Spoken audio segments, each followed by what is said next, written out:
These were very eccentric times, and these characters were not, bankers. They were people that lived their life on the edge, and their behavior sometimes is very, very irrational. And they smoked a lot and they drank a lot, all the time. And they painted a lot, and they lived a lot, and they loved a lot. And they did that with a lot of gusto, and burning the candle on both ends. And that's why a lot of them just didn't make it. You always want a movie to have resonance to an audience when they walk out of the theater. They go, wow, and something that they can't put out of their mind, and they speak to it. Speak to a friend about it, you say, well, you really have to see this movie. I mean, that's what you would try to achieve, a movie with a resonance. But I think, Modigliani and the people the inner circle of the people because, you had the reality of some of the most extraordinary artists of this past century and centuries to come living in this one area in Paris. Not only creating on their own, but living their life with each other.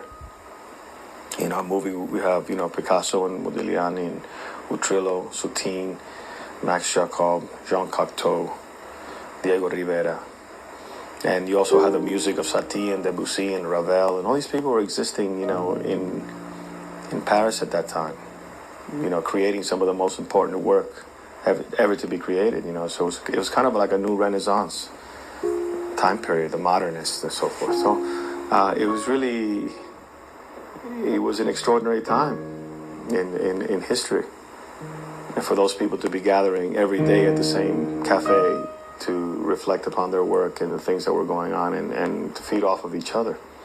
So that's what we're trying to capture, that sort of energy and eccentricity of who these people were, because they were ultimately very eccentric characters. It was a natural attraction to trying to live vicariously through him as an actor. And when I read the script and spoke to Mick Davis, I was aware of the character already. But when I met Mick and saw his passion and his dedication to this film and to this character, I just wanted to go on that journey. I felt honored that he would want me to do it. I feel he's a character that's really, as all characters are, above you, but Modigliani is in a sort of a league, for me, in a league of his own. So it's a great challenge for me, or I think for any actor, to try to aspire to the kind of person he was. He lived his life in a very tragically romantic way. And, and his wife, committed suicide shortly after his death, because she couldn't live without him, and she was pregnant with a child. So there is a certain despair and madness in that. I mean, there is, yes, a deep love, but also a deep despair and a certain madness to that kind of behavior, And these were not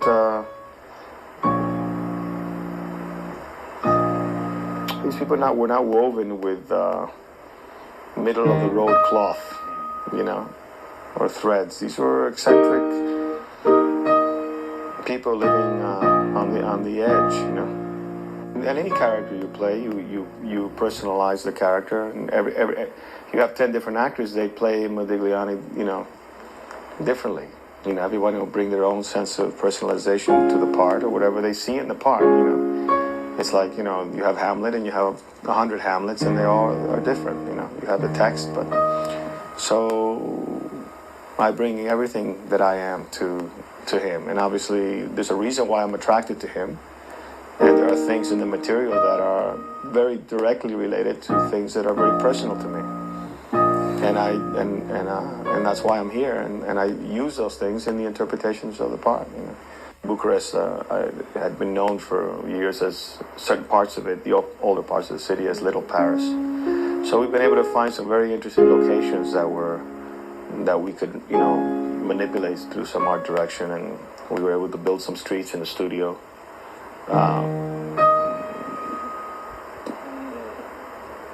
As sort of the neighborhood of the Rotonde, and some Montparnasse streets physically, so that we could shoot on and put snow on, and we work with some great artists from Italy, Giantito and Stefano, who are great, designers and builders and set decorators, and so the movies really come surprisingly effective.